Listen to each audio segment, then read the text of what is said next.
Ó Senhor, abençoa os teus servos fiéis, mensageiros de tua paz, semeadores de tua esperança. Onde haja sombras de dor, acende-lhes a lâmpada da alegria. Onde domine o mal, ameaçando a obra do bem, abre-lhes a porta oculta de tua misericórdia. Onde surjam orgulhos de ódio, auxilia-nos a cultivar as flores bem-aventuradas de teu sacrossanto amor. Senhor, são eles teus heróis anônimos, que removem pântanos e espinheiros, cooperando em tua divina semeadura. Concede-lhes os júbilos interiores da claridade sagrada em que se banham as almas redimidas. Unge-lhes o coração com a harmonia celeste que reservas ao ouvido santificado. Descortina-lhes as visões gloriosas que guardas para os olhos dos justos. Condecora-lhes o peito com a estrela da virtude leal. Enche-lhes as mãos de dádivas benditas, para que repartam em teu nome a lei do bem, a luz da perfeição, o alimento do amor, a veste da sabedoria, a alegria da paz, a força da fé, o influxo da coragem, a graça da esperança, o remédio retificador. Ó Senhor, inspiração de nossas vidas, mestre de nossos corações, refúgio dos séculos terrestres, faze brilhar teus divinos lauréis e teus eternos dons na fronte lúcida dos bons, os teus servos fiéis.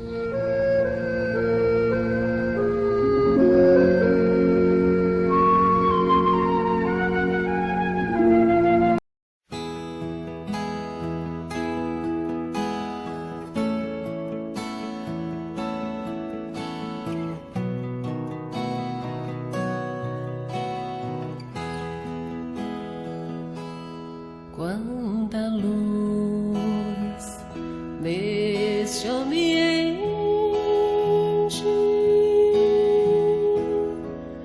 descendo sobre nós,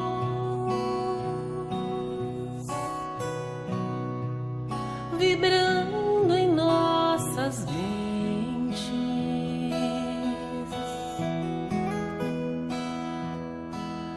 Quanta luz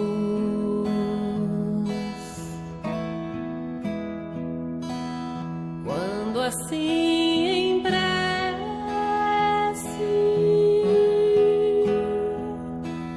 como a alma cresce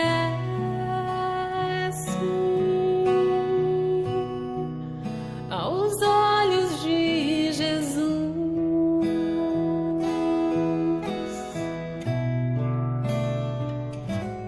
Quanta luz, pois em oração a voz do Mestre fala aos nossos corações. Quanta luz descendo sobre nós, quanta luz, quanta luz. Quanta luz, pois em oração a voz do Mestre fala aos nossos corações. Quanta luz descendo sobre nós,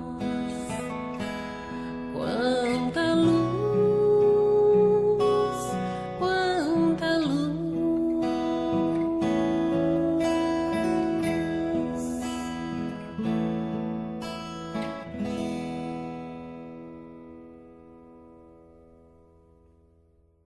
Mais difíceis.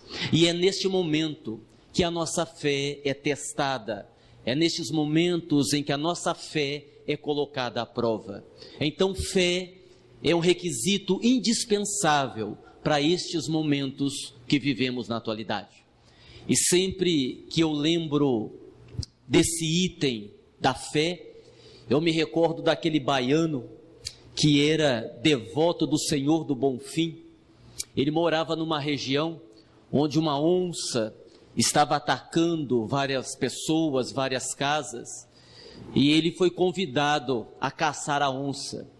E como era um baiano arretado, ele entrou na mata só com a sua peixeira para procurar a onça. E depois de vários dias, várias noites, eis que ele finalmente se depara com a onça. E o momento foi difícil, porque a onça era muito maior do que haviam dito. E quando ele se deparou com a onça, sendo devoto do Senhor do Bonfim, movido por uma fé extraordinária, ele fez uma prece. Segurando a sua peixeira, ele disse: meu Senhor do Bonfim, se o Senhor estiver do meu lado, ajude-me para que com a minha peixeira eu mate essa onça. Se o Senhor estiver do lado da onça, o Senhor ajude para que ela me mate logo e eu não sofra muito. Agora, se o Senhor não estiver nem do meu lado, nem do lado da onça, o Senhor não vai embora, o Senhor vai perder a maior briga do século. Isso é fé. A nossa fé precisa se aproximar da fé deste baiano, devoto do Senhor do Bonfim. Livro dos Espíritos, pergunta 84. Allan Kardec indaga os espíritos. Os espíritos formam, constituem um mundo à parte, além daquele que nós vemos? E os benfeitores respondem: sim, eles constituem o mundo dos espíritos ou das inteligências incorpóreas. Na questão seguinte, na pergunta 85, o codificador volta a indagar: qual dos mundos, o material ou o espiritual, é o mais importante na ordem das coisas? E os benfeitores respondem: o mundo espiritual, porque ele pré-existe e sobrevive a tudo. A partir dessas duas questões, nós entendemos que existe um outro mundo, o mundo normal primitivo, o mundo dos espíritos, e é um mundo verdadeiro porque os benfeitores afirmam a Allan Kardec que este mundo, ele pré-existe e sobrevive a tudo. Isto quer dizer que o planeta Terra poderia deixar de existir, o mundo material poderia acabar e este mundo continuaria existindo. Nós caminhamos um pouco mais no Livro dos Espíritos e vamos agora na questão 149. Nesta questão, Allan Kardec indaga: em que se transforma a alma com a morte? E os espíritos respondem: ela volta a ser espírito, ou seja, o espírito retorna ao mundo espiritual que havia deixado momentaneamente. Então, a partir desta questão, nós entendemos que, além de existir um mundo, nós iremos para este mundo normal, primitivo, o mundo espiritual. Na questão 150, dando continuidade ao assunto, Allan Kardec indaga: a alma conserva a sua individualidade no mundo dos espíritos? Sim, responde os benfeitores. A alma jamais perde a sua individualidade. E aí então, com mais essas duas questões, nós entendemos mais um pouco, que além de existir um mundo espiritual, nós vamos para esse mundo espiritual e vamos continuar sendo nós mesmos. Ou seja, não vamos ser arremessados para um céu, nem vamos queimar no fogo do inferno. Nós simplesmente seremos nós mesmos, com as mesmas virtudes e com os mesmos defeitos. Na questão 163, Allan Kardec agora pergunta: quando a alma deixa o corpo, ela toma consciência de si mesmo imediatamente? E os espíritos respondem: imediatamente não é bem o termo. O espírito às vezes passa por um período de perturbação. E aí então Allan Kardec volta a indagar, agora na questão 164. Esta perturbação, o tempo dessa perturbação, a intensidade desta perturbação é a mesma para todos os espíritos? Não, porque isso depende da elevação de cada espírito. E aí então, nessas outras duas questões, 163 e 164, a gente passa a entender que este momento em que o espírito deixa o corpo para adentrar a vida espiritual, pode ocorrer um momento de perturbação. Essa readaptação ou adaptação ao mundo espiritual pode gerar uma certa perturbação. E isso já nos preocupa um pouco, porque até agora estávamos indo muito bem. Existe um mundo dos espíritos, um mundo que pré-existe, um mundo que não deixa de existir, um mundo que nós vamos adentrar e vamos conservar a nossa individualidade. Mas quando nós chegamos nessas duas questões, nós ficamos um pouco preocupados, porque os benfeitores explicam a Kardec que no momento dessa transição pode haver alguma perturbação. E de que natureza é essa perturbação? A mais ou as mais variadas possíveis. Peguemos um exemplo simples, corriqueiro do dia a dia. Eu sei que vocês conhecem algum parente, não vocês, algum parente, que tem uma dificuldade em viajar. Porque toda vez que a pessoa precisa viajar, ela já logo diz: olha, eu não posso ficar muitos dias fora, porque o meu intestino não funciona, porque eu só consigo usar o banheiro da minha casa. E a viagem é um tormento, porque ela fica viajando 7 dias, ela fica 7 dias sem ir ao banheiro.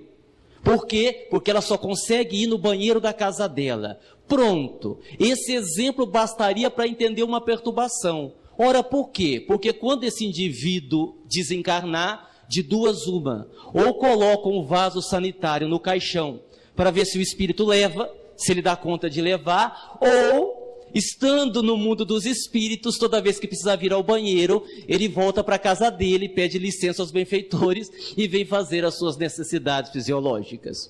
Bem, brincadeiras à parte, com essas questões que eu citei, 84, 85, 149, 150, 163 e 164 do Livro dos Espíritos, nós temos uma noção básica do mundo espiritual. No entanto, foi com André Luiz, no livro Nosso Lar, que nós passamos a ter informações mais explícitas sobre o mundo dos espíritos. Na verdade, André Luiz, através de Chico Xavier, foi o primeiro espírito a abordar com clareza como é a vida no mundo espiritual. Isso na década de 40, há mais de 70 anos atrás, André Luiz falou dos veículos no plano espiritual, quando citou aeróbos. Isso não foi tratado na codificação no Livro dos Espíritos. André Luiz falou sobre as cidades, sobre os hospitais, sobre o dinheiro no plano espiritual, quando citou o bônus hora. André Luiz falou da natureza, André Luiz falou do sofrimento, e nós tivemos então, com o Nosso Lar, um conhecimento mais profundo acerca do mundo dos espíritos. No entanto, a gente acredita que sabemos muito pouco sobre esse mundo espiritual. Apesar dessas informações de André Luiz, nós poderíamos perguntar mais algumas coisas, como por exemplo, se a vida continua e ela continua, para onde vou? Onde vou morar? Terei que pagar aluguel? Vocês já se perguntaram isto?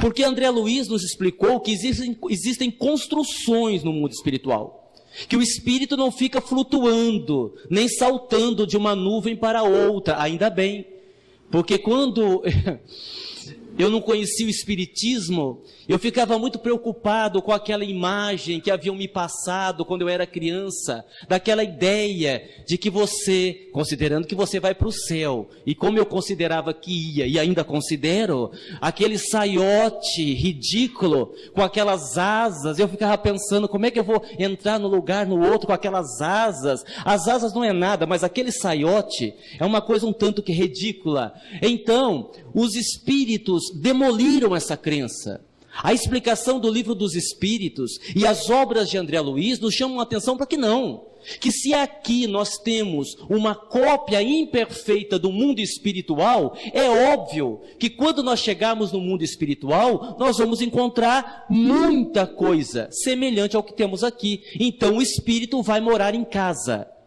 Tá, na casa de quem? Nós vamos ter que comprar uma casa? Vão nos alugar uma casa? Isso parece uma bobagem e não é. Sabem por quê? Porque quando André Luiz recebe alta do hospital, isso está lá no nosso lar, ele se depara com um problema. Qual o problema? Ele não tinha para onde ir. Ele não tinha família que estaria naquela dimensão, e ele não tinha casa. Se não fosse um enfermeiro do hospital oferecer a casa para André Luiz, ele não tinha para onde ir. Então quer dizer que nós vamos precisar de uma casa quando nós morrermos. E todo mundo sabe, eu acredito que sim, que nós vamos morrer. Vocês estão sabendo disso, né? Vocês foram informados. Com exceção da rainha Elizabeth, todos nós vamos morrer. Menos ela não vai morrer nunca. Vão passar os séculos, ela vai continuar sendo rainha. Com exceção dela, todos nós vamos morrer. E aí nós vamos elaborando as questões. Terei que arrumar um emprego? Aqui todos nós temos uma profissão. Como é que funciona do lado de lá? André Luiz, que aqui era médico, não recebeu a mesma incumbência quando teve a oportunidade de trabalhar. No que eu vou trabalhar? O que é que eu vou fazer? Será que as profissões que tem aqui também tem lá? E se não tiver, eu faço o quê? É uma pergunta que temos que fazer. O que mais? Olha, isso aqui é interessante. Se eu deixei esposa aqui, na terra, deixa eu comentar. Voltando ao nosso lar. André Luiz cita que no plano espiritual há casamentos. Que as pessoas se casam. Muito bem, vamos supor que eu esteja desencarnado, desencarnei. Conheço lá um espírito do sexo feminino, me simpatizo, resolvo me casar, mas aqui na terra eu era casado. Será que isso pode ou vai caracterizar a bigamia? Porque eu fico uma esposa aqui na terra e outra lá do outro lado. Vocês estão acompanhando o raciocínio? A gente está falando num tom de brincadeira, num tom bem-humorado, mas é interessante essas reflexões, porque mesmo sendo espíritas, nós às vezes temos uma mente muito fechada, uma mente muito, digamos assim, uma mente não muito aberta para a gente fazer esse raciocínio. Existe sexo?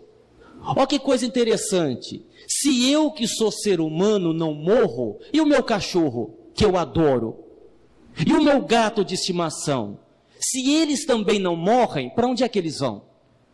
Porque se eu tenho uma alma, eu sou levado a acreditar que os animais, sendo seres vivos, também têm uma alma. E se eles têm uma alma, por certo, essa alma vai sobreviver. E para onde que vão esses animais?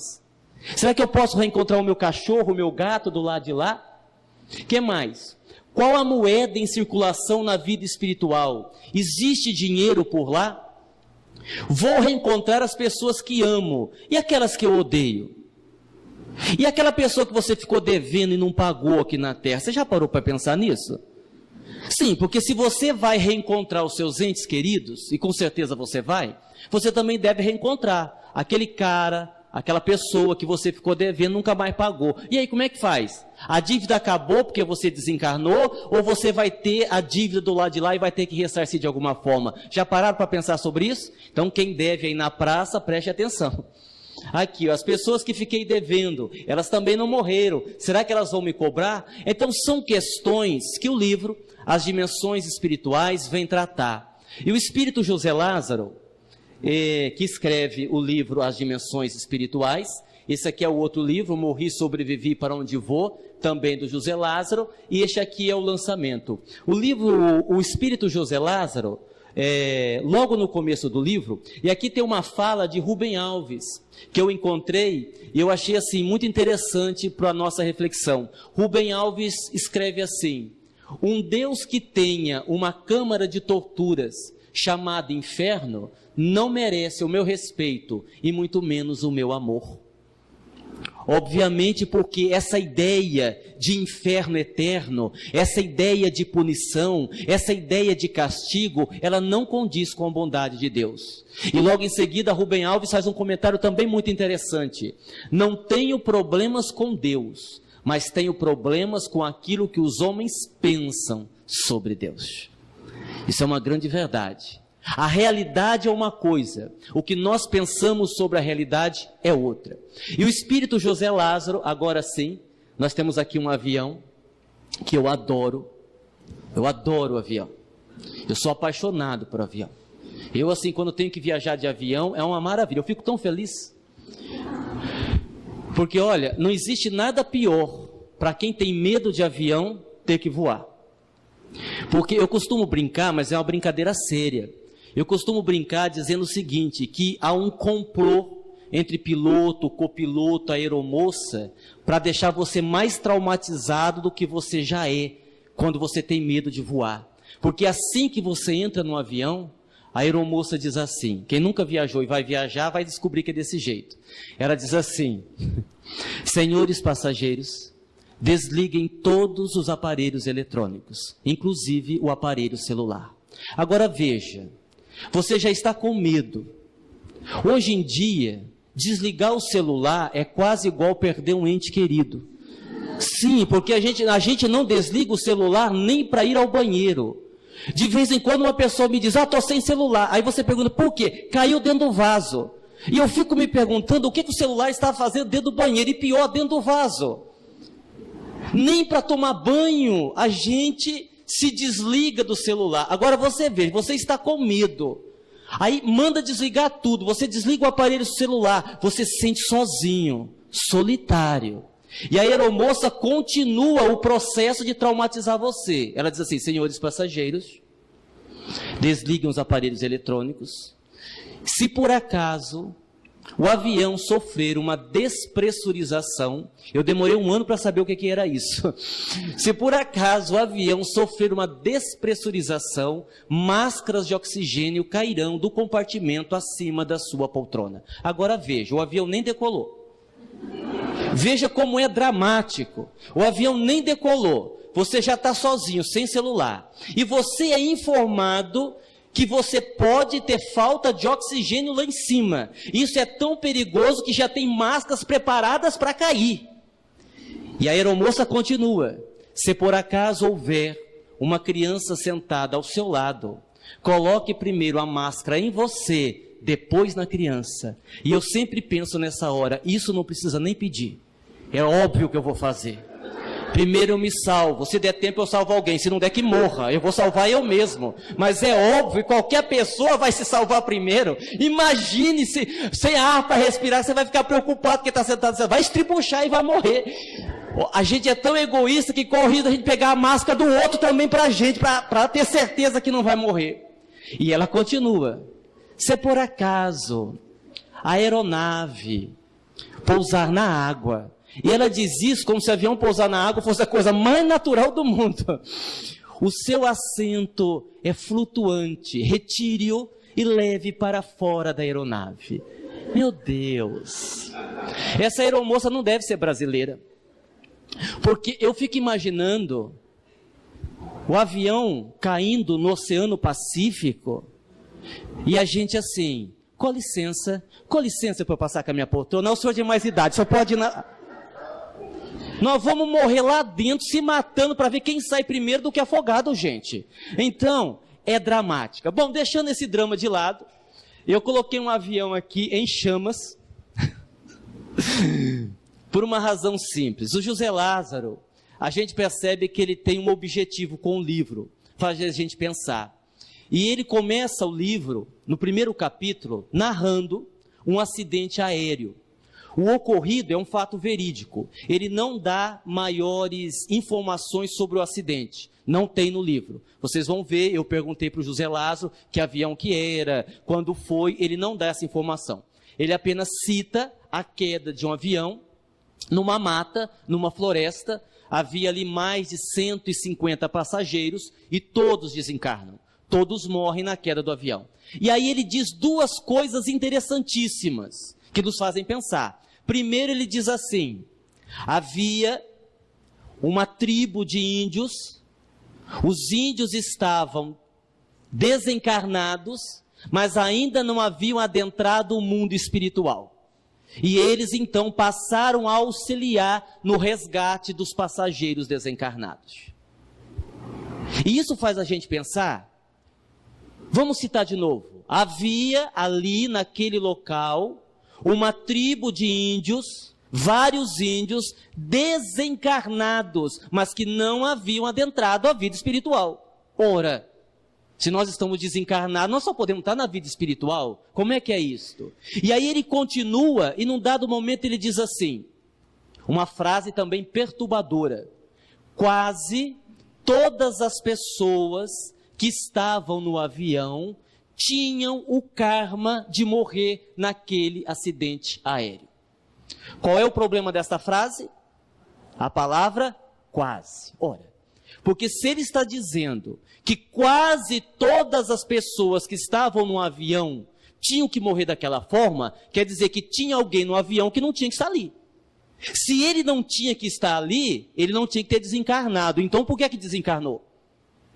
Nós não podemos supor que Deus não prestou atenção, porque um dos atributos da divindade é a onipresença, ou seja, Deus está presente em toda a parte. Não há absolutamente nada que aconteça que Deus não saiba com antecedência ou que Deus permita. Então o problema não é de Deus. Mas se o problema não é de Deus, e se o homem não tinha que estar no avião, e o homem estava no avião, e o homem desencarnou, quer dizer então, vamos supor, que é possível morrer antes da data programada, ainda que eu não cometa suicídio. Porque nós temos o hábito de dizer que nós só vamos desencarnar na data programada, e que só desencarna antes quem comete suicídio. Isso é uma meia-verdade, porque também nós poderemos desencarnar antes do tempo previsto, sem cometermos suicídio. Vocês entenderam até aqui? Provavelmente nada. Isso é muito bom. Essa é a ideia. Bom, vamos pensar. Um intervalo na palestra, a gente já tem feito a divulgação, tá? Nós já estamos fazendo o nosso Entre Médiuns, 13, 14 e 15 de outubro. Tema: o homem do século 21 em busca da saúde integral. É o evento que nós realizamos todo ano. Esse ano com os oradores Agnaldo Paviani, Dr. Hans Espírito, Irmã Ayla, que é uma freira lá de Fortaleza, que falará no nosso evento, Lindomar Coutinho, Marcos Leão e Naum Castro. Estão todos convidados, desde já. As inscrições, www.editorasintonia.com.br, a partir do dia 1º de abril, que apesar de ser dia da mentira, a inscrição é verdadeira. Muito bem. E o livro, ele aborda vários temas, vários assuntos, ele faz várias abordagens. Inclusive, eu comentava numa palestra, nós não vamos comentar hoje aqui, por uma questão de tempo, não vai ser possível, mas o espírito José Lázaro, ele dedica 3 capítulos da obra para falar da política brasileira. Ele faz uma abordagem da política brasileira, essa situação que nós estamos vivendo hoje em dia, desde lá de trás, do impeachment, aquela coisa toda, na visão espiritual.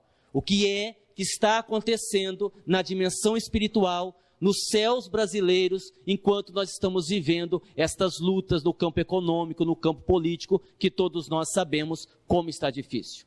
Mas como não vai ser possível abordar todos os assuntos do livro, nós separamos alguns. Por exemplo, isso aqui é importante. Existem situações que realmente são kármicas, mas outras que são fruto do mau uso do livre-arbítrio. Isso causa muita confusão. Nós normalmente confundimos o que é karma e o que é fruto do mau uso do livre-arbítrio. Mas, Agnaldo, tem como saber o que é uma coisa e o que é outra coisa? Tem. Claro que tem. Quando o fato ocorrido não houve da sua parte nenhuma ação que desencadeasse o processo, é porque é kármico. Se houve da sua parte alguma ação que desencadeou o processo, não é kármico, é mau uso do livre-arbítrio. Vamos entender, vamos dar um exemplo. Você sai de carro, 3 horas da madrugada, está embriagado, andando a 120 km por hora, não respeita o sinal vermelho, atravessa no sinal vermelho, vem um outro carro, bate no seu veículo e você fica paralítico. numa cama para o resto da vida. Nós temos aqui um mau uso do livre-arbítrio, porque você, pela sua negligência, pela sua invigilância, causou aquela situação. Até aquele momento, não havia nenhuma programação para você ficar nessa situação, ou até desencarnar. Mas por conta da sua invigilância, por conta da sua imprudência, você causou um acidente e esse acidente tirou a sua capacidade de andar. Causa na atual encarnação. Suponhamos um exemplo diferente. Você sai com seu carro, você sai 3 horas da manhã, você está indo no pronto-socorro, você não está passando bem, está andando 50 km por hora, observou o semáforo, está verde, você atravessou, vem um outro carro, colidiu com o seu carro e você da mesma forma fica paralítico. Nós temos aí a causa em existências passadas, porque não houve nenhuma negligência, não houve nenhuma invigilância, não houve nenhuma atitude irresponsável da sua parte que tenha causado o acidente. Deu para entender? Então é preciso que a gente entenda esse processo. Se eu sou uma pessoa promíscua e tenho o hábito de ter vários relacionamentos sexuais com vários parceiros diferentes, sem o uso de preservativo, obviamente que eu me exponho ao risco de adquirir o HIV, a AIDS, responsabilidade minha. No entanto, existem muitas crianças que nascem e porque as suas mães eram portadoras do vírus HIV, elas já nascem com a doença. Aí no segundo exemplo, nós temos uma causa kármica. No primeiro exemplo, nós temos uma invigilância, uma imprudência da atual encarnação. Deu para entender isso, gente? Então nós precisamos entender como é esse processo. Às vezes a pessoa diz assim, não, mas eu sofro muito com meu marido, ele me bate, ele bebe todo dia, ele me trata mal, e eu tenho que aguentar porque isso é um karma. Não, eu acho que você está aguentando, com todo respeito, porque você é um idiota. Porque eu não posso supor que Deus, que nos ama, isso não há dúvida, Deus nos ama, vai querer que você fique com o marido que lhe bata todo dia. Eu não posso supor, eu não posso acreditar que por uma questão kármica, você tenha que suportar uma relação onde você é humilhada todos os dias. A gente precisa pensar melhor sobre isso, e o livro ajuda a gente pensar sobre isso, certo? Aí aqui eu coloquei esse rapaz, com o olhar para esta moça, pobrezinha que não está vendo. Não façam isso. Não façam, andem do lado dos seus namorados e maridos, para não correr esse risco aqui, certo? Então, por exemplo, você está casado, aí você tem um filho terrível, sabe aqueles filhos assim, que veio lá das profundezas? Como eu costumo brincar, né? Igual os meus filhos, que não são crianças índigos, são crianças índios, porque vieram direto da floresta amazônica, a primeira encarnação aqui no mundo de provas e expiações, vieram lá dos mundos primitivos, e claro que é uma brincadeira séria, porque realmente eles são terríveis. Quando você tem um filho dessa natureza, vínculo seu, meu filho, problema seu. Você que arrumou a encrenca, agora você aguenta. Mas se aí você resolve, e você pode resolver, você tem um livre-arbítrio, você resolve ter uma relação extraconjugal, você resolve ter uma amante, e a partir daí você não toma o devido cuidado e tem um filho fora do casamento, aí você arrumou uma encrenca para você que você não precisava. Provavelmente esse filho que veio dessa ação não estava na sua programação, um karma a mais para você, certo? Que é o que a gente vai ver aqui, ó. Olha que lindo, ó que maravilha, né? É uma maravilha. Olha, eu acredito assim, que até o terceiro filho era karma. Do terceiro para frente, eu não sei. Essa cena aqui me fez lembrar de um casal que eu atendi uma vez, e o rapaz veio reclamar comigo, que estava muito difícil a situação, né? Ele estava desempregado, 7 filhos para criar. Eu disse, mas o senhor não consegue emprego? E a sua esposa, por que a sua esposa não procura emprego? Talvez para ela seja mais fácil. Não, ela não pode, ela está grávida. Mas ela está grávida de novo? Sim, está de novo. Bom, então está vindo o 8º? Não, ela está grávida de gêmeos, o 8º e o 9º. Eu disse, mas meu irmão, pois é, seu Aguinaldo, o senhor sabe como é que é, né? Ela desempregada, eu desempregado, não tem televisão em casa, a gente fica nós dois lá olhando um para o outro o dia inteiro. Então essas coisas vão acontecendo. E aí vai acontecendo isso. Eu não sei se vocês sabem, acontece isso, né? É aquela parte da nossa vida que não tinha programação. São aqueles problemas que nós arrumamos por conta própria. Eu dei esse exemplo aqui, mas aí você pode jogar para o teu lado profissional, você pode jogar para o campo afetivo. Existe uma série de situações onde até um presente momento, até um limite, era algo que você tinha que passar. Porque existem muitas coisas na vida que realmente estão dentro de uma programação, que são kármicas, que você está resgatando um débito do passado, é verdade. Agora, de um momento para frente, quando você não sabe conduzir a sua vida, você passa a adquirir problemas extras, porque você não está tendo habilidade para lidar com a vida. Vocês entenderam? Que é o caso deste jovem senhor aqui, numa situação difícil. Muito bem. O que mais que o livro fala? Eu peguei alguns tópicos para a gente ir pensando. Programação reencarnatória quase sempre é relativa, não absoluta. O livro fala muito sobre isso, ela não é absoluta.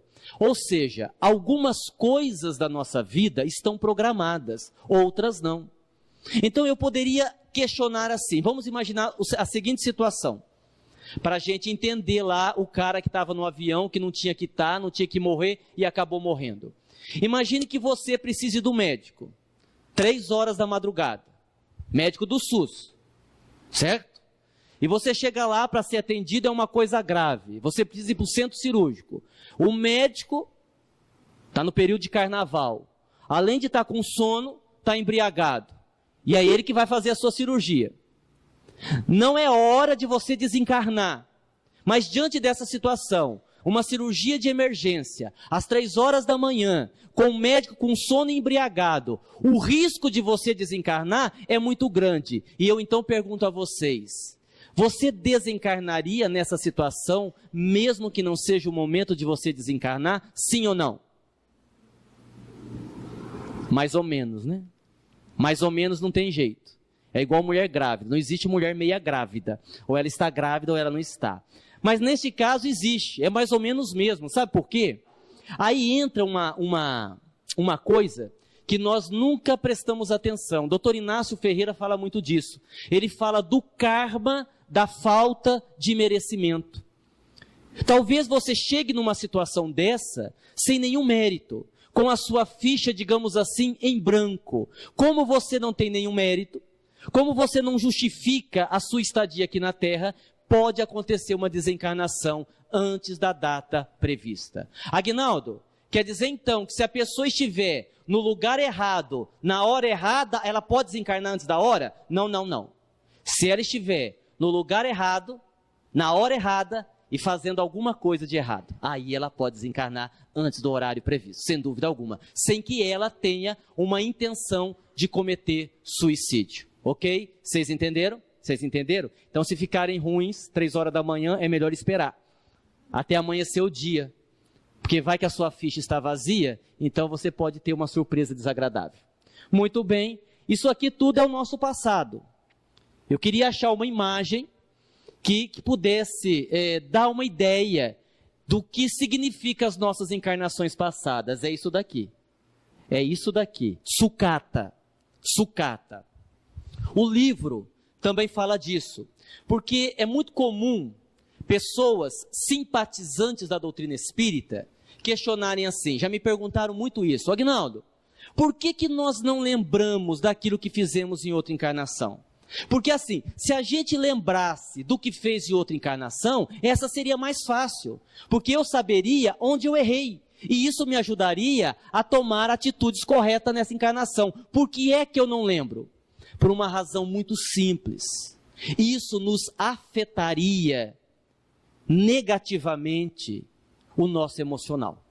Ou seja, a lembrança dos nossos equívocos nos perturbaria o campo emocional. Imagine você tendo contato com a sua reencarnação passada, vindo a descobrir que aquela menina que é a sua filha hoje foi a mesma mulher que você estuprou na encarnação passada. Imagine você tendo a informação que a sua esposa dessa atual encarnação foi a mulher que lhe traiu e lhe assassinou na encarnação passada. Como é que você iria lidar com isto? Perceberam? Porque uma coisa é alguém dizer, olha, eu acho que você já foi casado com fulano, isso é uma coisa. Agora, você ter a lembrança nítida do que aconteceu, do que você fez, imagine você ter a lembrança de que aqueles teus 3 filhos foram suas vítimas no passado, você os assassinou com as próprias mãos.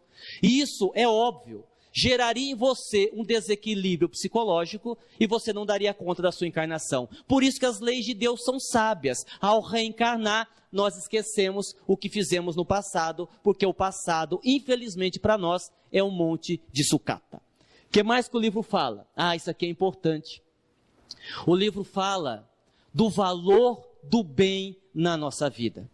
O quanto o bem pode amenizar os nossos sofrimentos. Nós não podemos esquecer que a lei de Deus é sobretudo de amor.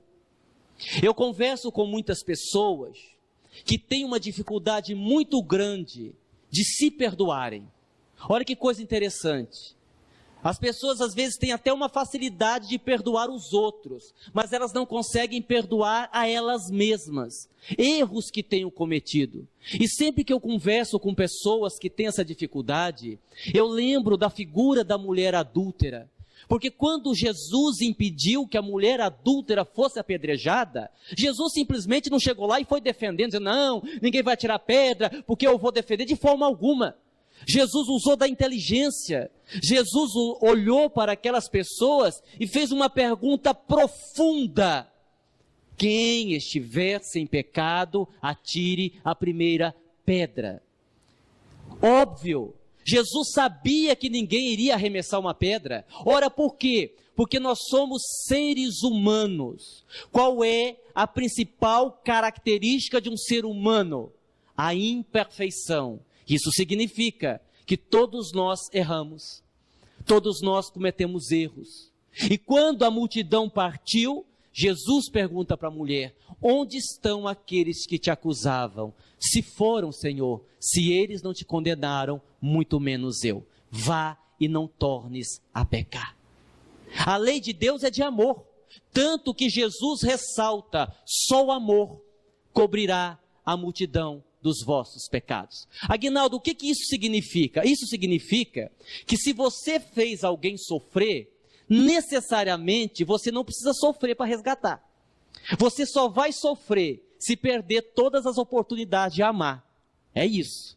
Exemplo, imagine que você, numa existência qualquer, numa outra encarnação, matou uma pessoa. Suponhamos que você deu um tiro, a bala acertou o coração da outra pessoa, e a outra pessoa morreu. Você se arrependeu, desencarnou, foi para o plano espiritual, reencarnou, mas ficou esse crime pendente. Você tem um crime pendente. Nós sabemos, nós aprendemos na doutrina, que tudo que nós fazemos contra o outro, ou contra nós mesmos, nós lesamos o nosso corpo espiritual. Então, considerando a lei de ação e reação, muito provavelmente, como você deu um tiro, e esse tiro acertou o coração, você tem algum problema do coração. Isso não quer dizer que se você tiver algum problema no coração é porque você matou alguém, pelo amor de Deus. Cada caso é um caso. Eu estou aqui falando de uma forma genérica. Então é aquela pessoa que talvez tenha uma angina, talvez tenha um entupimento de uma artéria, é aquela pessoa que talvez precise de um transplante, é aquela pessoa que vai lidar na vida com um problema no coração. Porém, no meio dessa caminhada pode acontecer alguma coisa. Imagine que você vai para São Paulo, está passando a noite lá na Avenida Paulista, uma noite fria, você olha para debaixo de uma ponte e vê um mendigo dormindo em cima de um papelão. Aquilo comove você. Você olha para sua blusa que você comprou nos Estados Unidos, $1.500, está usando pela primeira vez, mas você olha para aquele homem e não resiste, você tira a blusa e dá para o homem e vai embora. Provavelmente você nunca mais vai ver aquele mendigo na sua vida. Porém, o que você não sabe é que aquele mendigo morreria de frio naquela madrugada. E não vai morrer por causa da sua blusa. E a partir daí, o seu karma é diluído. Provavelmente, você não terá problemas mais sérios no seu coração. Por quê? Porque ao salvar uma vida, você compensou a vida que você tirou. Só o amor cobre a multidão dos nossos pecados. Por isso que sempre vale a pena fazer o bem.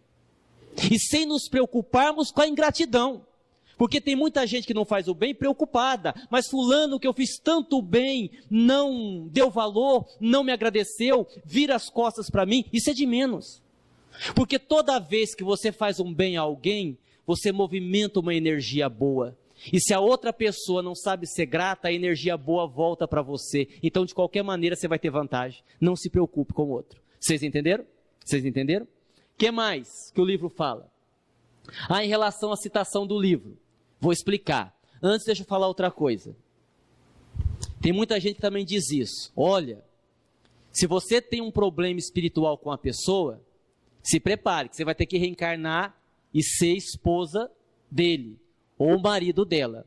São as questões kármicas de novo. Só que a gente se esquece um detalhe.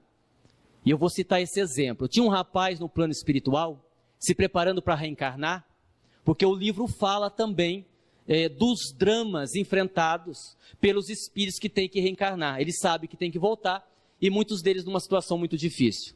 E o espírito está se preparando e ele está com pressa. Ele está com pressa porque na encarnação passada ele foi um péssimo marido. Mas assim, foi um marido terrível, horroroso. E ele está se sentindo muito culpado.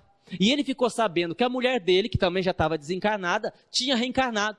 E ele vai pedir ao benfeitor, olha, acelera aí minha reencarnação, porque a minha esposa já voltou, e eu tenho que voltar para a gente se casar de novo, para eu consertar o que eu fiz de errado. E aí o benfeitor disse assim para ele, meu filho, mas quem foi que disse que você vai casar com ela de novo? Ele disse, porque eu não vou? Não, senhor. Sim, mas eu tenho um karma com ela. Sim, o senhor tem um karma com ela, mas ela não tem um karma com o senhor. Ela evoluiu, ela caminhou. Nesta encarnação, nós não vamos fazer isso com ela. Ela já aguentou uma encarnação inteira, o senhor. O senhor acha que nós vamos fazer isso com ela de novo? Colocar o senhor, mas o meu karma se vire com a sua consciência, com a sua esposa, o senhor não vai voltar mais. Então, para que dois espíritos reencarnem e tenham que viver junto, é preciso haver uma pendência espiritual por parte dos dois. Senão o processo não acontece, a não ser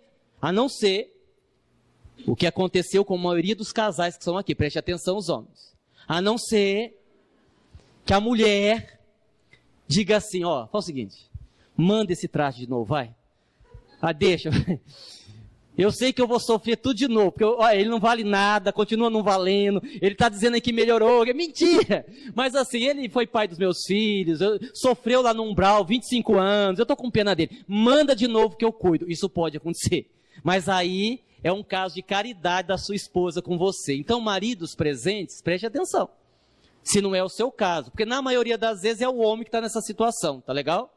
Tá bom? Eu não posso fazer nada, são as estatísticas, não me culpem, são as estatísticas. Agora, sobre esse assunto, falando um pouquinho mais sério, quando a gente vê que também é um erro nosso, uma criança com alguma limitação intelectual, uma criança especial, ou uma criança com graves problemas físicos, se formos espíritas, logo fazemos o raciocínio assim, uma pergunta, nossa, o que será que a mãe e o pai dessa criança fizeram de mal para ele na outra encarnação, hein? Para ter um filho assim, com tanta dificuldade. Gente, às vezes nada, às vezes não fizeram nada. Acontece muito o seguinte, tem um homem, tem uma mulher, são casados, dormem, os benfeitores desdobram, levam os dois para o plano espiritual e dizem assim, nós estamos com um problema. Tem um espírito aí para reencarnar, ele é tão terrível, ele é tão difícil, ele é tão complicado, que a gente não encontra alguém que queira ser pai e mãe dele. Aqueles que o espírito tem vínculo kármico ainda estão sofrendo lá no umbral, não dá para reencarnar agora. Vocês não receberiam por caridade esse espírito como filho? Sim, nós recebemos, e esse pai e essa mãe passa a cuidar dessa criança sem nenhum vínculo kármico. E isso tem um nome, chama-se pais neutros. São aqueles pais que não têm nenhum vínculo kármico com o filho. Fizeram por uma questão de caridade mesmo. Isso também existe. Vocês estão percebendo como o assunto vai desdobrando? Como a gente vai ficando curioso e o Espírito vai explicando? Quer dizer, a gente fica aqui a noite inteira. Não vamos ficar, mas poderíamos ficar. Bom, vamos lá. Eu vou logo explicar isso, tá? Aqui é a tribo de índio. Por que que os espíritos estavam desencarnados e não haviam adentrado o plano espiritual? Por uma questão mental. Às vezes o processo de desencarnação mental não acontece. Muitos espíritos desencarnam, permanecem próximas ao orbe terrestre e dali mesmo reencarnam. Não adentram a vida espiritual. Aguinaldo, mas será que isso pode acontecer? Pode. Quer ver como pode? Vou dar um exemplo. Eu vou pedir para alguém erguer a mão, não sei se aqui tem, eu acredito que tenha. Tem alguém aqui que já se lembrou, sim, nem que seja um flash, a lembrança de um lugar, a lembrança de uma pessoa, alguém aqui na plateia que já tenha se lembrado de alguma coisa de encarnação passada? Erga a mão, nem que seja pouca coisa. Tá, 1, 2, 3, 4, 5, 6, bastante gente. Isso acontece. A gente tem aqueles flashes, a gente tem aquela lembrança. Agora, interessante, vocês já pararam para observar que ninguém se lembra do plano espiritual? Nós nos lembramos da encarnação passada, mas não nos lembramos do intervalo de uma encarnação para outra. Ora, se nós já desencarnamos várias vezes, nós deveríamos trazer em nós a lembrança do mundo espiritual. Por que que o mundo espiritual, para quem desencarna, parece tão estranho se ele desencarnou um monte de vezes? Por causa desse fator. A maioria de nós desencarnamos e reencarnamos de uma forma inconsciente, pela força da própria lei. Aqueles índios, eles desencarnaram de uma tribo que vivia ali na mata, índios encarnados, eles permaneceram ali porque era o habitat natural e dali mesmo iriam reencarnar. Ok? Vocês entenderam essa parte? Vocês entenderam? Aguinaldo, e o cara do avião? Bom, é fácil de entender o cara do avião. Havia um empresário corrupto, coisa rara no nosso Brasil, né? Empresário é coisa rara no nosso Brasil, é verdade. O empresário corrupto que tinha uma ligação com um político e juntos eles subornaram o dono de uma empresa de um outro estado e ficou acertado um valor, propina. Ficou acertado o valor da propina. Esse empresário corrupto estava no avião para levar o dinheiro, a propina, para o empresário que ele havia subornado. Isso quer dizer que se esse empresário não fosse corrupto, não teria ligação com o político corrupto. Se não tivesse ligação com o político corrupto, não iria subornar o outro empresário. Se não subornasse o outro empresário, não precisaria levar o dinheiro. E se não precisasse levar o dinheiro, não estaria dentro do avião. Ele desencarnou antes da hora? Sim, ele antecipou a sua desencarnação. Isso chama-se mau uso do livre-arbítrio. Então, às vezes, você está no lugar errado, na hora errada, fazendo alguma coisa errada, e aí vai sobrar para você. Então, preste atenção no que você faz. O que é importante sabermos sobre a vida dos espíritos? Bom, primeiro é importante sabermos sobre a nossa vida, né? A vida aqui, porque essa curiosidade sobre a vida dos espíritos, ela é saudável desde que a gente tenha os pés no chão e se preocupe com a nossa encarnação. Porque não tem sentido eu me preocupar com a vida fora da matéria se eu não consigo conduzir a minha vida aqui na matéria, tá? Essas informações servem para nós abrirmos o nosso pensamento, para nós entendermos melhor o funcionamento da vida, para nós nos relacionarmos bem. Se não for para isso, isso aqui não serve para nada. Você sabe um monte de coisa, mas vai desencarnar e vai sofrer do mesmo jeito. É a boa comunicação. Nós precisamos aprender a ter uma boa comunicação com os outros e conosco mesmo. Contam que certa vez, numa época bem longínqua, onde os japoneses não sabiam o que era festa de peão. Nunca tinham tido contato com isso. Eles queriam saber como era. E aí um grupo aqui do Brasil, um grupo especialista em fazer festa do peão, decidiu fazer uma festa dessas lá no Japão. E decidiram fazer a festa completa. Como os japoneses não sabiam o que era festa do peão, eles levaram tudo. Levaram os bois, os cavalos, a arena, né? Aqueles que iam montar no touro, e levaram um locutor. E vocês sabem como é locutor de rodeio, né? Eles têm uma voz marcante. No dia marcado estava cheio, lotado, milhares de pessoas. Vejam o que é a má comunicação. A má comunicação. Eu aprendi que existe má comunicação que dá certo. Tem pessoa que não sabe se comunicar e funciona. Por exemplo, Dudu e o Guigui. Há uns anos atrás, eu dizia assim, Dudu, você escovou o dente? Ele dizia, escovi. O Guigui falava, não escoveu não. E entre escovi e escoveu, eu entendia que ele não tinha escovado o dente. Fora essa parte, né, tem comunicação, quando ela é mal feita, ela não dá certo. E aí tudo preparado, milhares de pessoas sentadas, o locutor pegou o microfone com aquela voz marcante e disse, queridos companheiros, sejam todos bem-vindos.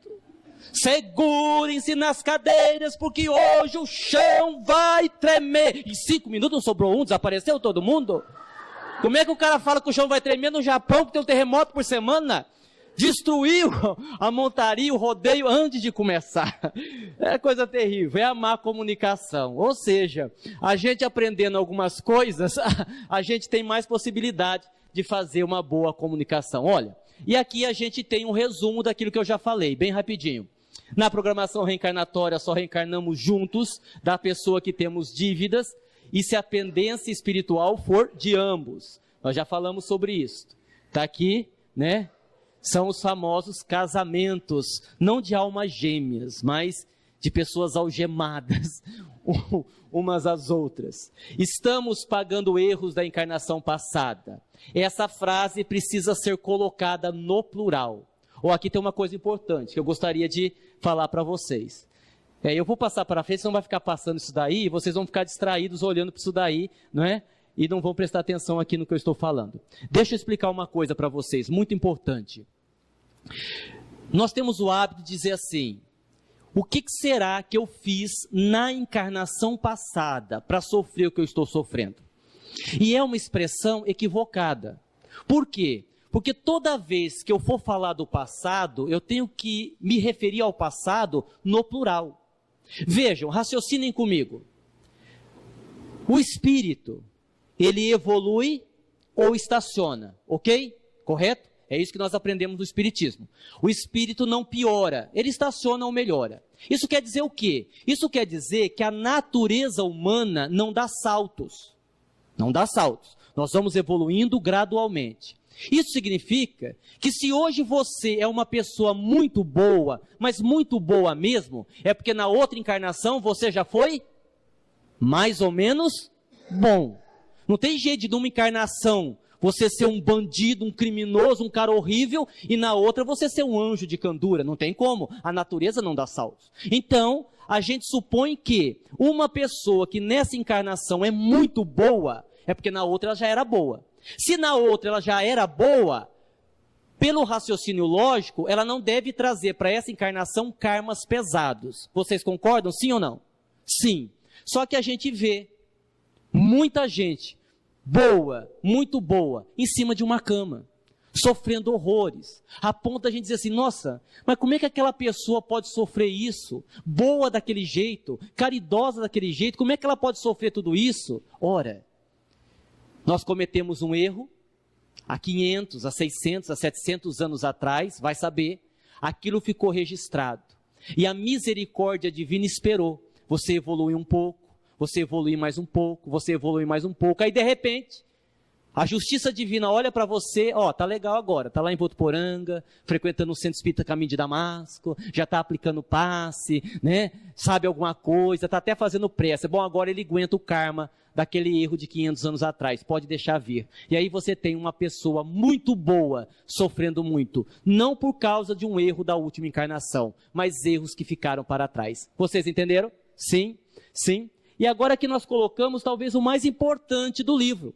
Já que o livro fala sobre dimensões espirituais, como é que nós entendemos a dimensão espiritual? Afinal de contas, espírito come ou não come? Espírito dorme ou não dorme? Espírito faz sexo ou não faz sexo? Espírito bebe água ou não bebe água? Aliás, eu não tenho medo de morrer. Não tenho, porque eu tenho convicção de que a morte não existe. Mas morro de medo do que vão me dar para comer quando eu morrer. Porque deve ser uma coisa horrorosa. Eu acho que no plano espiritual tem uma coisa que não tem, lipoaspiração. Porque comendo o que eles dão para você, é claro que você vai virar um palito. Não tem um livro que você leia que não esteja escrito lá assim: serviram deliciosas torradas. Serviram uma sopinha de fubá. E é torrada desencarnada. Agora você veja bem o que é isso. Se uma torrada encarnada já é horrível, você imagina comer uma torrada desencarnada. Você nunca vai ler um livro, estávamos sentados para orar, quando chegou o garçom com um pedaço de bife, nunca. É torradinha, é sopinha. Gente, olha, eu não quero desencarnar tão cedo, só por causa disso. Vamos passar fome do lado de lá. Bom, Aguinaldo, mas e aí? O que tem do lado de lá? Bom, tem isso aqui, ó. Não é cebola não. Eu coloquei uma cebola aqui para a gente ter uma noção. Se você olhar dentro da cebola, você vai ver camadas, ok? Camadas. Quando nós falamos de plano espiritual, nós estamos nos referindo a dimensões. Nós não temos um plano espiritual. Nós temos várias dimensões espirituais. E cada dimensão espiritual tem um plano espiritual. Aguinaldo, não entendi nada. Fácil. Nós não estamos na matéria? Os benfeitores que nos cercam, não é o plano espiritual? Eles não são o plano espiritual? Eles são o plano espiritual para nós. Eles têm outro plano espiritual. Se os espíritos que nos assistem, que estão na dimensão logo acima, quiserem um contato com os espíritos que estão mais para cima, eles vão precisar usar o recurso da mediunidade. Aí um espírito desencarnado que está na dimensão X, incorpora um espírito desencarnado que está na dimensão Y, que é mais evoluído. E assim sucessivamente. Isso significa o quê? Que quando eu falo de alimentação, por exemplo, tudo vai depender da dimensão que está o espírito. Naturalmente, os espíritos mais evoluídos, que estão nas dimensões superiores, não têm mais a necessidade de dormir, da alimentação, mas os espíritos que estão na dimensão mais próxima vão necessitar se alimentar, dormir, descansar, assim por diante. Como todos nós vamos para as dimensões superiores, não interessa muito esse assunto para nós, não é? E aqui nós temos alguma coisa que tem no plano espiritual. Não é o Pernalonga, é prisão, viu? É que eu coloquei aqui para suavizar, não é o Pernalonga. Nós temos prisões? Temos. Nós temos casa? Temos. Inclusive essa aqui é a minha, o Dr. Klaus falou, que ele está guardando para mim quando eu chegar do lado de lá. Para mim e para alguns amigos meus que irão comigo. Tem hospital no plano espiritual? Tem hospital no plano espiritual. Tem animais no plano espiritual? Tem animais no plano espiritual, sem dúvida alguma. Aí quando a gente fala de animal no plano espiritual, a gente entra num outro campo.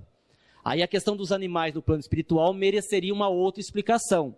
Porque nós também vamos encontrar os animais que são plasmados pelas mentes dos espíritos superiores. Aqueles resgates que a gente vê André Luiz narrando, por exemplo, onde vai aquela matilha de cães na frente. Muitas vezes você tem ali não animais propriamente dito, mas situações que foram plasmadas pelas mentes dos espíritos superiores. Mas aí demanda uma outra explicação que não é o tema da noite, nós já estamos terminando. E vamos terminar aqui com a fala de André Luiz, muito simples, muito objetiva, que resume tudo. Diz André Luiz no livro No Mundo Maior: depois da morte do corpo físico, o que há de mais surpreendente é o reencontro com a vida.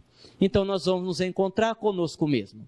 Morte, gente, é continuidade. Você vai continuar com os mesmos defeitos, com as mesmas qualidades, com os mesmos problemas, com as mesmas dificuldades. Detalhe: tudo que você não resolver aqui vai ficar um pouco pior do lado de lá.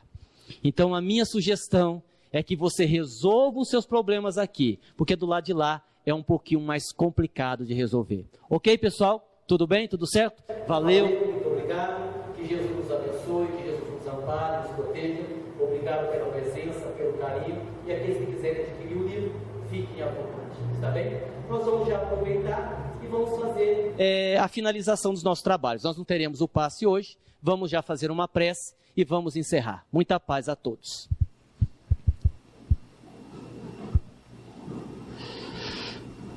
Nós vamos, neste momento,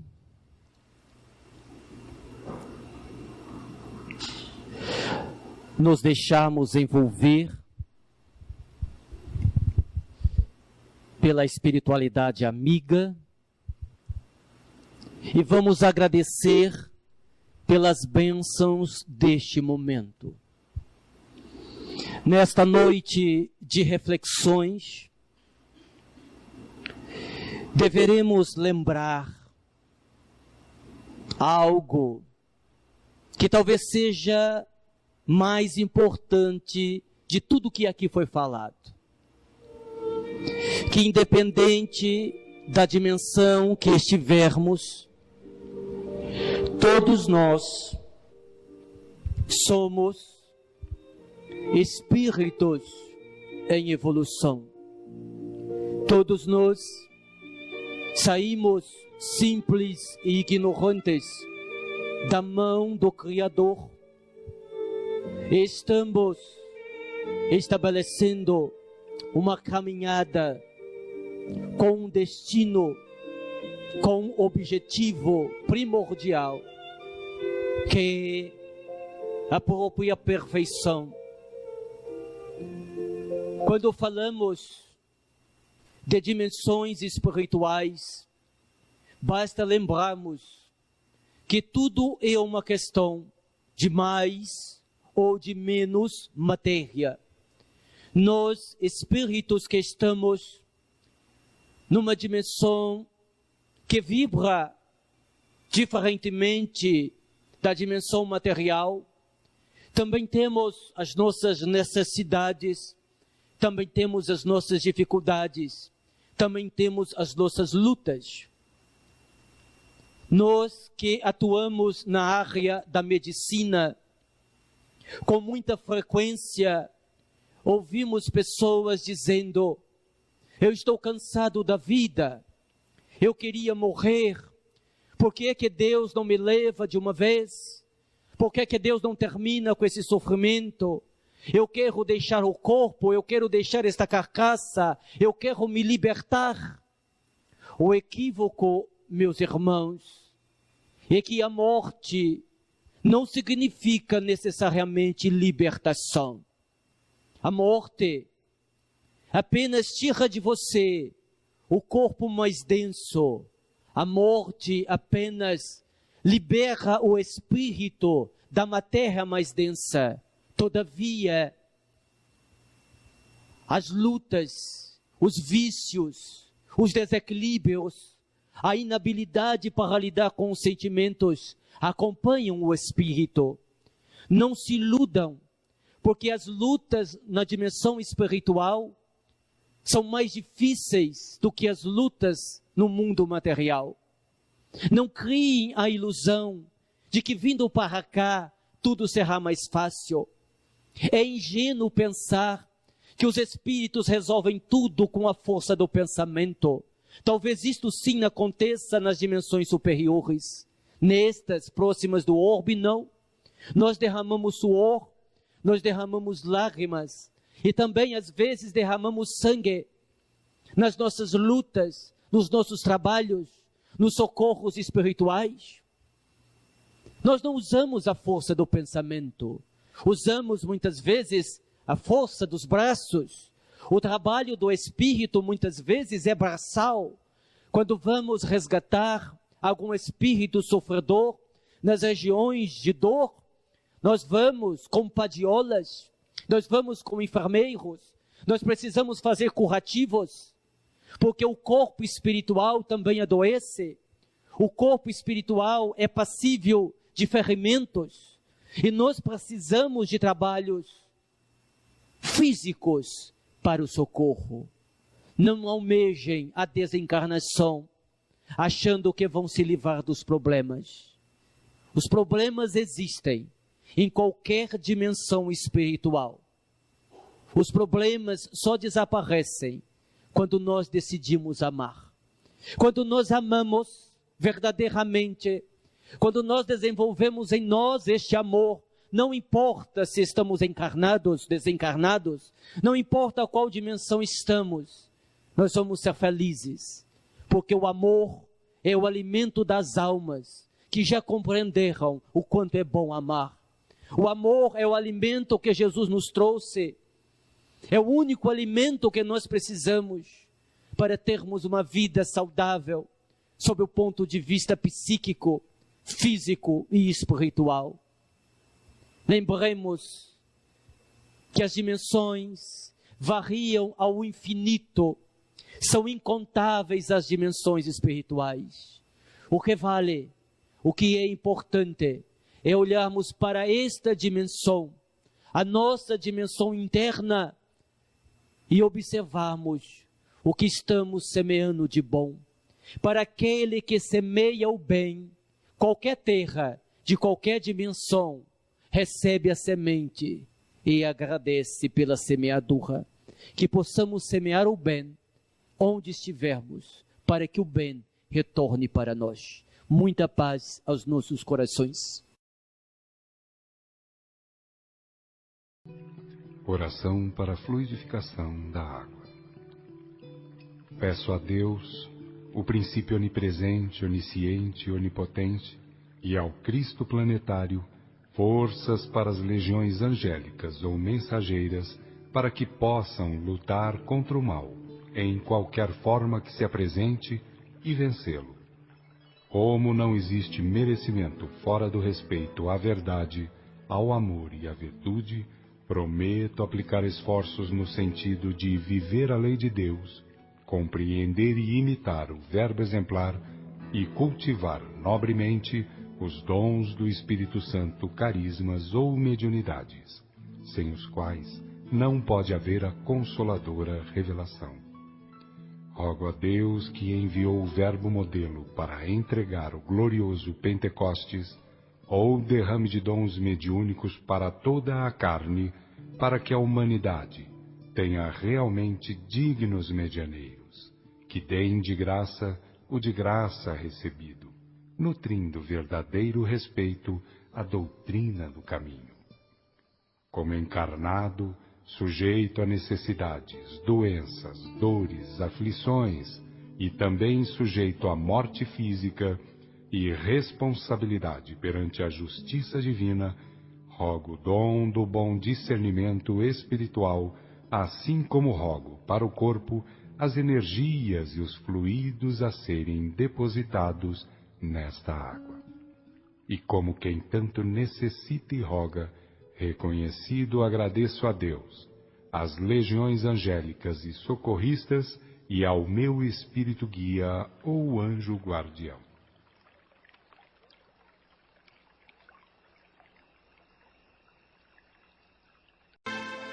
Senhor, que vossa divina luz incida sobre nós.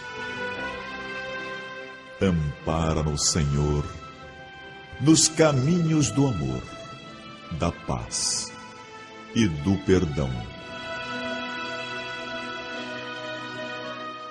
Revolve a terra árida de nossos corações com teus exemplos de conduta. Fortalece-nos na jornada empreendida a caminho da perfeição, ajudando-nos a aparar as arestas e a trabalhar o nosso pensar, falar e agir. Encaminha-nos na tua seara, onde possamos exercitar a humildade e a perseverança.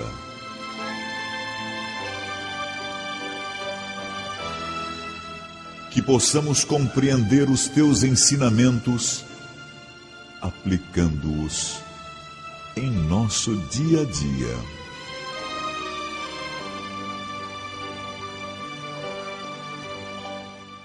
Revista-nos da fé inovadora, construindo em nós a fortaleza indestrutível para vencermos os obstáculos diários com resignação.